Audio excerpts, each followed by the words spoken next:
Hello and welcome to cit120.D80. This will be the online course for Windows 1. Let's get started. The syllabus and what you've actually clicked to get on here is right here. And I'll bring up the slides right now.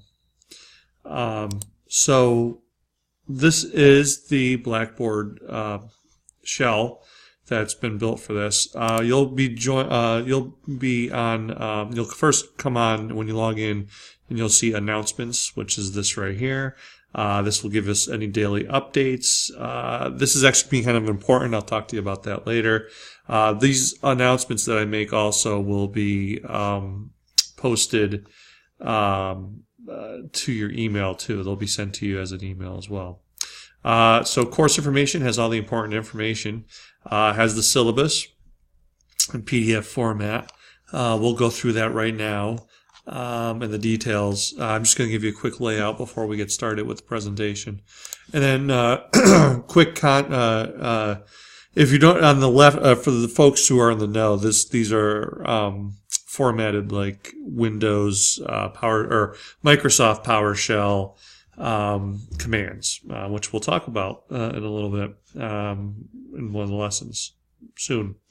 My contact information is right here. We'll talk about that, including my course schedule. It lists my office hours, which I am not confined to. If you send me an email, or an email is the best way to get a hold of me. Ahead of time, so we can confirm a time. I can be in my office, or we can meet somewhere else on campus, off campus, whatever works best. If you need to meet with me in person, or if you need to catch up in class on something like some lab time, and you think that a little bit of class time might help, you can actually see where Windows 1 right here. And Wednesday, Windows 1 and Windows 1. It meets Monday, Wednesday, and Friday at 11:15. Just again, send me an email ahead of time to let me know, but you're more than invited to come in. There's also some school contacts here, just various services that you may or may not need during your class. Often questions I have. And up here is help. This is help for Blackboard. Again, I kind of formatted it like in this case, any DOS command. Just again for fun. All right, so there's the Blackboard core. There's a Blackboard help. Let's start going through the actual presentation, and then we'll catch up and finish up the discussion. All right, so again, welcome. My name is Jason Alves. My education, I got my associates in science at STIC. I got my bachelor's of history at night while I was working full time, and also master's in education also at night. There were some online classes during that time, particularly with the master's. So I am familiar with taking online classes as a student, and I am also familiar with working a full load and doing schoolwork at night. So after I got out of my my associates, after I got out of STIC, I was hired full time at STIC. I worked help desk. I became a network and a sysadmin. I've also done some outside consulting as well. Currently, I'm living in Springfield. I've got 2 kids.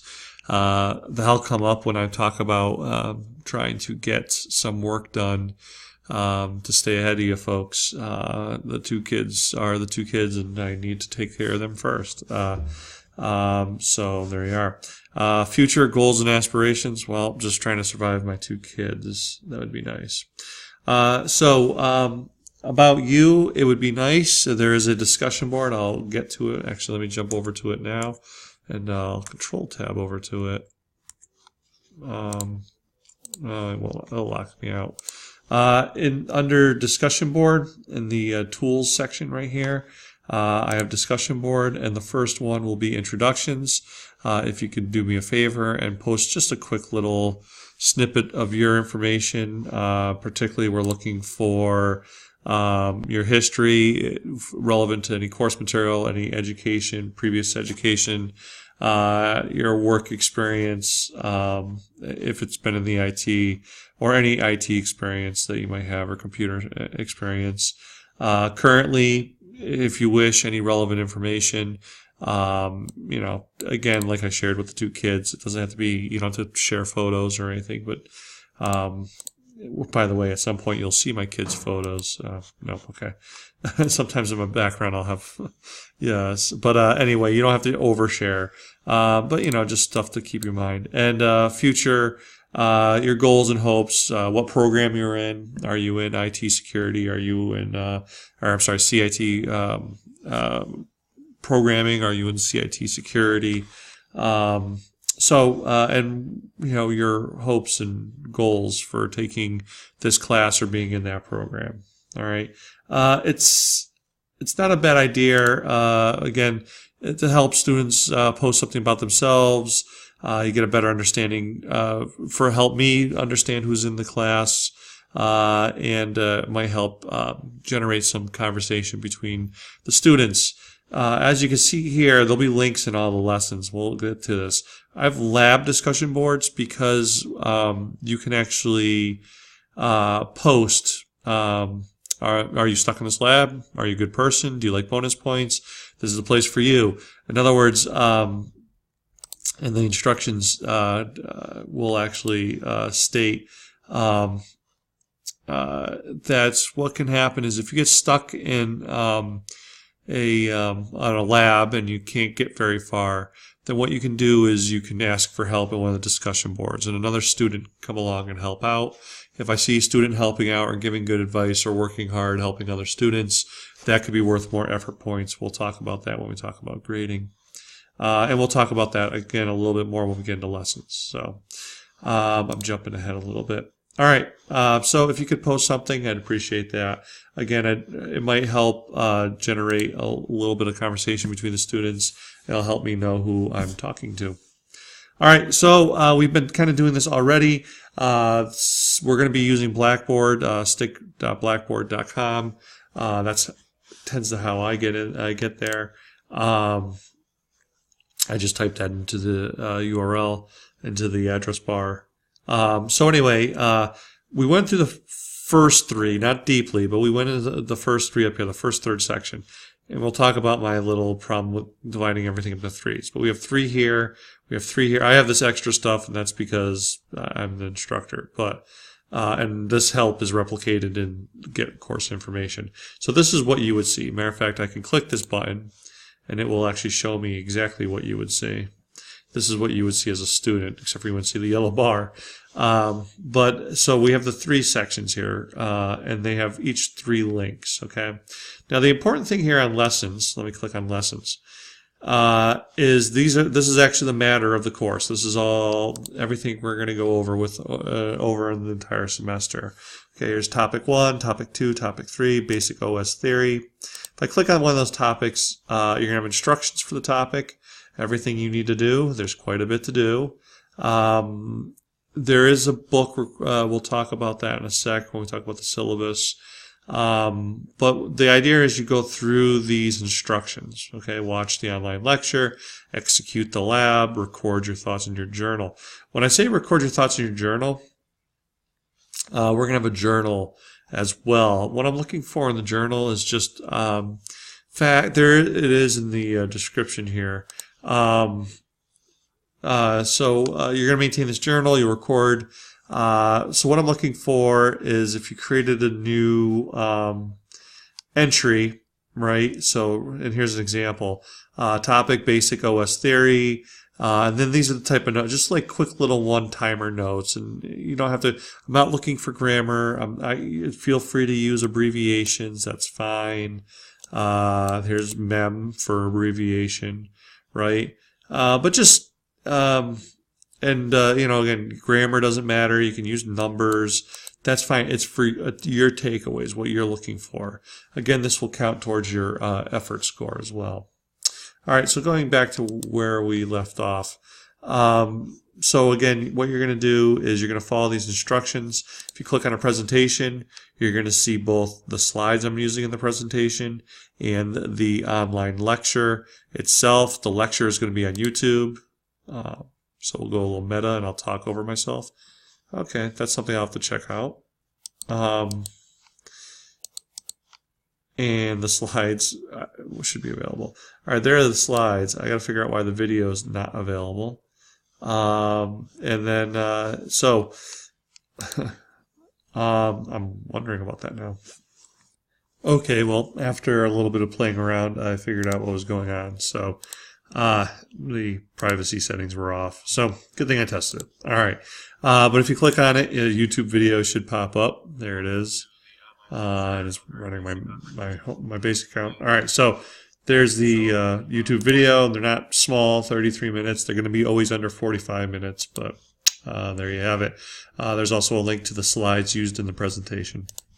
There's also a class project. It's going to be in 3 parts. It's only due at the end of the semester, but it's broken into 3 meetings. I mean, it's made like a consultation. You've been brought in to consult for a local company. So there's going to be 3 meetings. The meetings coincide roughly with the 3 sections of the class. All right. There's going to be 3 exams, exam 1, 2, and 3. Exam 1 is going to cover everything from lesson 1 and 2. Exam 2 is going to cover everything in lesson 3 and 4 primarily, but there'll be more coverage of those 2, but there'll also be questions from lessons 1 and 2. They'll be focused on 3 and 4. And then exam 3 will be focused on 5 and 6, but all the rest of the lessons will be involved. So all the tests are cumulative in knowledge.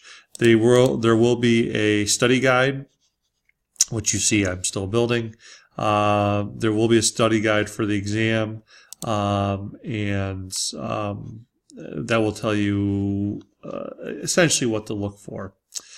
All right. So that being said, let's get back to the slides. The most important information is here in course information. I mentioned those 3 exams, and we have assessments. So during the in the lessons, we're going to have assessments. So we'll go back to basic OS theory. Every topic is going to have its own assessment. We're going to have labs that are due, assessments, exams, and the project. Okay. The due dates for all that is right here. There's 2 due dates. Okay. All the assessments and lessons all the assessments and labs from lessons 1 and 2 and exam 1 will be due on the 18th of March. By the way, this is how I do my dates. It's year, month, day. So the 18th of March by the end of the day. So you have the whole day to work on it. That is listed right here in the course weekly planner.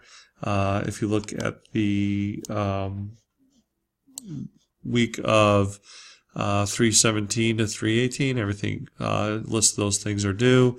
Again, it's going to be all the assessments, labs, and exam 1 is due for the 18th. That is primarily so I'll have a grade for the midterm grades. And everything else, including the project, will be due 5/16 at the end of the semester. All right. There's also a link to the academic schedule, although I've put a lot of the important stuff from the academic schedule on the course weekly schedule or weekly planner. If you could do me a favor and mark this reviewed, I'd appreciate that. And also the syllabus, which we'll talk about a little bit more. All right. Also, I wanted to mention your grades are going to be right here as grades. There's a direct link to the tools. So, for example, that journal right there, the one is My Takeaways. There it is, where you create your journal entries. If you want to click on that, the discussion is there. It's a discussion board as well. And your grades will be there, but I also have a direct link right to my grades right there. All right, you can see the grades that you got for everything. I will fix this up a little bit. There will be a running total. That running total will be your grade as of that moment. So if you haven't submitted something, it's not a 0 until it's past due, and then it will become a 0. All right, but you get to see your running score as you work your way through. So we have the projects, we have exams, and we have the lessons. All right, which is actually the meat of the course. All right, let's move to the next slide. Let's talk about grades. Everyone wants to know how do you grade this. So we're going to have the knowledge score, which is your average of all the exams. Your application. Let me go actually play this. Your application score, which is going to be your labs, assessments, and projects. Well, in this case, projects. Excuse me. And then we have effort, which is your participation. Your journal entries. If you're helpful on the message boards, that's and your activity on the website, getting your work done, that kind of thing. That all goes towards your effort. So further complications. To make knowledge a little bit more powerful, assessments will be averaged, and if the knowledge score is higher, so the average of all the assessment for the entire semester, if the knowledge score is higher than that, then the knowledge score will be submitted in place of the assessment average. So we'll take that assessment average, and so if you go through your assessments quickly, we'll talk about that too. You get 2 attempts on them. But if you just go through quickly just to look at the questions, because they are going to pop up again in the exams, then you can just, so you just gun through them. You get a 50%, but on the tests, you keep getting 80s and 90s. Then those 80s and 90s average will end up taking the place of the assessments, not the labs. Okay, the labs you have to do your labs. Okay.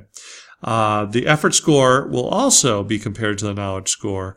So if you don't have time to jot down journal entries and all this other good stuff, or you don't participate too much on the message boards, but you do really well on the tests, then the test score can take its place. All right. So knowledge is actually sneakily really powerful, but make sure you get your labs and your projects done. I've seen a lot of grades get sunk because of that. The grading system is designed because in my experience in IT, I've seen 2 types of IT workers, 3 if you count useless, but the 2 useful IT workers, you can divide up into 2 categories. We have bulldogs and we have geniuses. The bulldogs are the folks that they bite into a problem, they don't let go, they work on it, they work on it, they work on it, they work on it, they work on it, and eventually they figure out the solution. While geniuses kind of waltz in and just say, "Oh, just click this, and they waltz out." Both have their strengths, both have their weaknesses. To be honest, the best IT staffs I've worked on, or worked in, or worked with, have a combination of the 2. So the grading system should work either way. If you don't get the best test results, but you do all your work and you work really hard and you're on the message boards, and you're writing good notes in your journal, then you should be able to do fairly well, even with lackluster exam scores. But if you're someone that knows your stuff, and you just kind of waltz in and waltz out, then you should also do well. Again, the labs and the projects will hurt your score, but so you should always get those done. All right, that's the grading system. I did want to mention the assessments. Yes, so the assessments are at the end of the lessons, or at the end of the topics, I should say. So we'll go to a different one. We'll go to this one. If I go to the assessment here, we'll see a number of questions. Now, what happens is I can take this one time and I can take it again. All right. I'll just save and submit and not do well. That's fine. So yeah, I got them all wrong. And you'll see the ones you got wrong, by the way. It won't tell you the right answer, but it'll tell you what you got wrong. However, that being said, I can actually take that twice, okay? So both the labs, which, by the way, the labs have a number of instructions. So if I click on a lab, here's all the instructions, and it's going to have a couple of questions to verify that I did that lab, okay? Both those, you get 2 attempts. So even though I got them both wrong here, I can go back and do that one more time. I can take it 2 attempts. All right. You've completed the test. You have 1 of 2 attempts already taken. All right. So I can say start a new submission. All right. There you go. So the assessment questions will be seen again in the exams. It won't be the entirety of the exams, but you will see those questions again. All right. What else do we want to talk about? So expectations. Let's get into the syllabus itself. So if I get information, let's talk about assets for a sec. So what's absolutely required to take this course, of course, is going to be the laptop, which or a desktop or some kind of PC. So and access to the internet in general. Hopefully, since you're viewing this, then you are aware of what's going on. That you have that. So recommended assets. Now, it's only recommended because you can get by without this book. I did get this book because it's relatively inexpensive. If you go to Packet Publishing, that's who publishes this book. I don't think I'm going to log in. If I do Windows 10, oh, there you go, very first search. You'll see that it should be, it's $5, down to $5. Whoops, this one right here, $5. But that being said, you could get through the course without this book. This book is actually fairly useful for someone that is a enterprise administrator. It's going to be a little bit more advanced than this class, to be honest, but it's full of useful information. So there it is right there. It's recommended, not required. At no point will I tell you to go to this page and fill out these questions or anything like that. You won't need the book to pass the course. It might help. It might help. And if you go to like, let me go to History of Features where we talk about different editions. From your ebook, read which branch to select and installation and upgrading. All right. So I'll reference that. But I also have lots of external links as well. Okay, as you see, particularly in all this earlier subject matter, we're going to have a lot more outside stuff than the actual book. But that being said, if for example right here I give you the subject, you're going to read chapter 4 about PowerShell. You could also go out and find the link for PowerShell. Here's a link for PowerShell. Okay, so that being said, you do not need the book to do well in this course, all right? But it could help you. Again, we're going to be talking about the Windows desktop operating system from the perspective of an IT professional. We're not talking about how to use it, although there's a little bit of that. We're primarily talking about what it's like to be a technician working on it, all right? We're going to have an equal mix of lecture and lab. I try to get lab in there every time I teach something because a lot of people are tactile learners. They learn by doing. So we'll talk, then we'll do, we'll talk, then we'll do, and back and forth. All right. So expectations would let us there. The students will be expected to maintain a high level of academic integrity. Individuals' work will be their own. Be wary of copying and pasting. Don't exchange answers with other students. Students will participate in the class, and the professor reserves the right to drop the student if the student without warning is not seen or heard from after a couple of weeks. Okay, this is particular for online classes. If I see you're well behind work, I might send an email and say what's going on. I can also see when the last time you logged into the web page is. If it's been a couple of weeks and you haven't logged in, I can send an email, see what's up. Or if you're expecting not to be logging in for a couple of weeks, feel free to drop me a line. Just say, hey, I got this going on in my personal life. I need to take care of it, and I'll come back to you. that's fine too. All right, but if I don't hear from you, especially if I send an email to you and I don't hear from you in a couple of weeks, then I reserve the right to drop you. All right, and actually I'm expected to drop you as well. Maintenance and viability of a student's laptop is the student's responsibility, not just ability.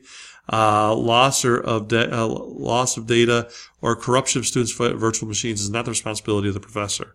So let me just say this. Just because something's not working, if your virtual machine got deleted, corrupted, I'll do my best to work with you to fix it. My advice, I'm usually... again, I worked help desk and I worked IT support for a long time. I will work hard to fix your machine. But that being said, if you need to rebuild your machine from scratch, yeah, that sucks and it's going to be a lot of work, but it's on you to do it to get a good grade. It's not an instant A just because something's not working. Okay, if it's supposed to be working. If it's on my end, I fix it. But if it's on your end, then it's on your end. All right. The professor will notify the students of any required deadlines or attendance ahead of time. Well, attendance won't be a problem. In class or there won't be in class on the Blackboard server. I think I've done that with those 2 deadlines. I'm going to hold fast and hard to those, by the way. If you miss those deadlines, March 18th and May... Wow, I can't believe I forgot. I've been clicking into things all this time. And May 16th. All right. If you miss those 2 dates, then do not miss those 2 dates because then it's a 0. All right. The students will not act in a disruptive manner. You might say that's hard to do, but remember we're going to be on message boards. No name calling. Try to keep the conversation constructive. The professor will fairly evaluate each student individually and maintain a transparent system of grading. All grading is going to take place on Blackboard. The grading book will get up and running, and you should see it as somewhat transparent. If you have any questions about it, let me know. The professor will work with any student through the Disabilities Office to provide an accessible working classroom. So if you do have a learning disability, if you do have something that needs to be worked on, you need to go through the Disabilities Office. That's school policy. And the Disabilities Office will work with you and send me paperwork of how best to accommodate you. And I'm dedicated to make that work. All participants will maintain a professional, respectful environment. Hopefully this is self-explanatory. However, in our current day, a lot of people struggle with this. Bigotry, discrimination, violence, or intimidation of any kind will not and cannot be tolerated. So don't threaten anyone online. Don't say stupid things. All right. So it's an important point. And again, notice cannot and will not. I find that personally offensive. So please be respectful human beings to each other and to myself, and I dedicate to be respectful to you as well. All right. We talked about evaluation. So aspirations. So again, the purpose of this class is, yes, to, of course, the student learning outcomes. These are all things that we want to teach. The desktop software architecture, the hardware abstraction layer, HAL, network builds, all that good stuff. We want to install a Microsoft desktop. I want you to be able to learn all that. But more importantly, I want you to get comfortable and have a good, strong, fundamental understanding of the Windows operating system. And we're going to be setting up a virtual machine. In this case, it's going to be running in VMware. Of Windows 10. And I want to, more importantly than try to teach you everything there is to know about Windows, to give you the tools to let you play so that you could learn everything about Windows. All right, here I am in the middle of working on one of your labs, actually. All right, so here we go. We have a virtual desktop, and I'll make this smaller, actually. Oh, that's full screen. Yeah, oh, it's not like that. So if I shrink this down a little bit, there we go. This is a Windows, so I have a Windows operating system running virtually inside my Windows operating system. That's something we're going to be setting up this semester. Again, the whole purpose is to give you the tools to help you learn. All right. Next, oddities, tendencies, and quirks. I tend to talk fast. I'm working on that. I'm trying to slow down. I tend to organize in threes, just a weird habit I picked up over time. I am a history geek. Springfield, I'm born and raised in Springfield, so bashing Springfield will get at least a spirited argument from me. And per se and. Oh, yes. Using, I didn't use it here, but I used it here. Ampersands. The ampersands are and right there. It's actually short for ET. So cool. You get to see, we get to do some drawing. So what an ampersand actually is a E and a T. All right, and that's et. It's Latin for et. So okay, and actually when they did the alphabet in the early 20th century, there was A, B, C, D, E, F, G, and at the end X, Y, Z, and per se and. So that's how the term ampersand came from. Is it was actually and per se and. So anyway, I'll be using ampersands. All right. So there we go. That is the entire presentation. Going through the slides. I just want to real quick think and make sure there wasn't anything in the syllabus I wanted to go over. Important dates. So if you could do me a favor and read through the syllabus and mark review and important dates, mark review. As of right now, the first lesson is completely up and running, except for the online presentations for the software architecture and hardware architecture.